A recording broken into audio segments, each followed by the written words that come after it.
છે આંબાવાડી બાજુ જીઆઈડીસી. અહીંયા રોડ કહેવાની કઈ જરૂર છે નહીં, કહેવા છે. અમે કોઈને સારા નથી કહેતા, અમે કોઈને ખરાબ નથી કહેતા. તમે જોવો જાણો, હમણાં સ્લીપ થઈ જતો. તમે જોવો જાણો અને ડિસિઝન તમે જ લ્યો. અમે તો વિડીયો ઉતારી છે ખાલી.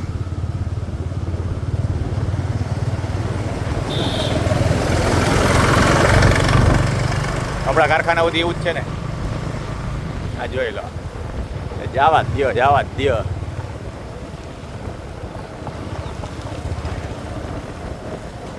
રસ્તા તારો તો આવડવું જોઈએ તમને. જો અહીંયા આવવું હોય તો કદાચ તમારે તકલીફ ઓછી પડશે. આ સ્વિમિંગ પુલ બનતા બનતા રહી ગયું, ગ્રાન્ડ પાસ નથી થઈ બરાબર ને. બસ બસ અહીંયા બસ આવો રોડ થઈ જાય ને આખામાં તોય વાંધો નથી, હે ને. ઓકે, હાલો.